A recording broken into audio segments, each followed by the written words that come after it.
This is to explain the work that we have done to make sure that the New Living Translation would correspond to the needs of Catholic leadership.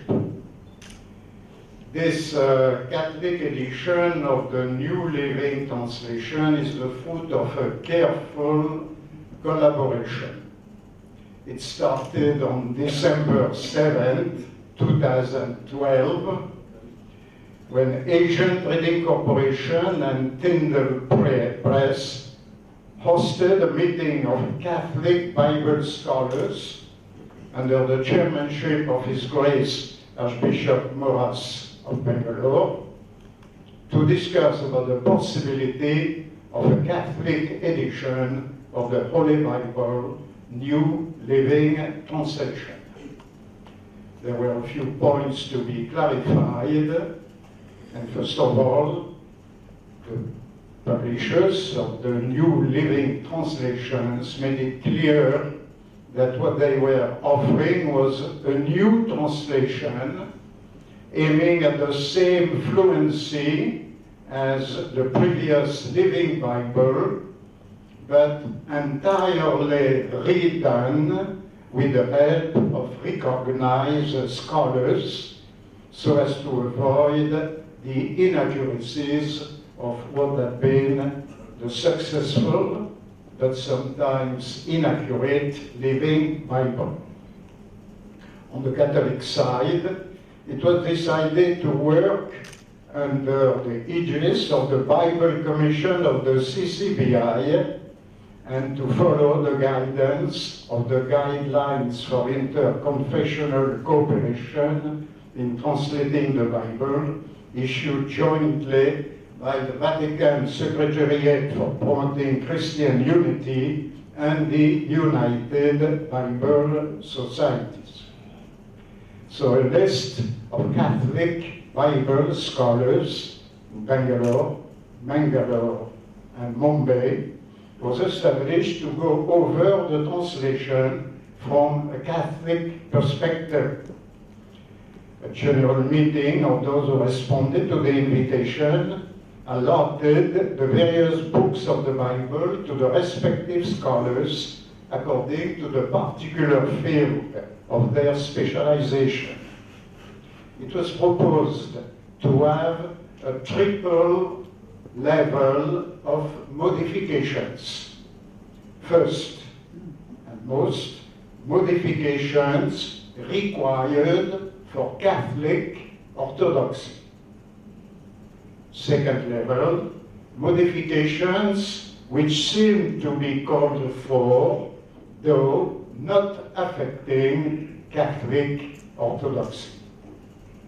Third level, minor modification, suggestions submitted to the consideration of the NLT translators. So the scholars studied the text, their suggestions classified under those three categories were reviewed in a general meeting, collated and sent to the NLT publishers. The team of the NLT translators gave close consideration to those observations. They accepted all the modifications of the first level, and there were very few indeed. I think there were less than 10.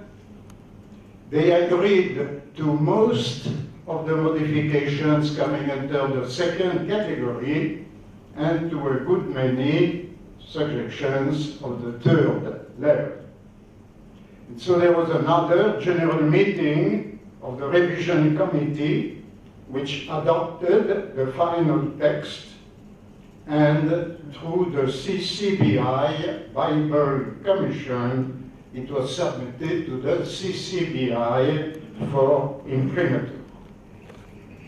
The CCBI, actually it was Cardinal Oswald Gracious who submitted the idea, forwarded the proposed text to the Theological Commission of the CCBI, which gave its approbation, following which the Nihilobstat was finally given by Bishop Garibaldi, chairman of the CCBI Commission for the Bible, and finally the imprimatur was given by Cardinal Oswald Gracious, chairman of the CCBI, on April 29, 2015.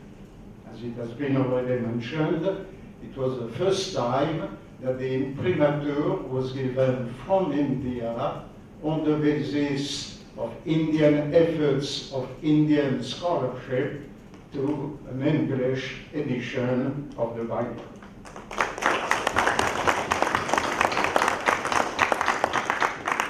Therefore, this Catholic edition represents a good example, first, of joint ecumenical commitment to God's Word, and an example also of ecclesial synergy between the laity, generous initiative and publishing competence of the laity, the scholarly competence of Catholic exegetes, and the leadership of the Church.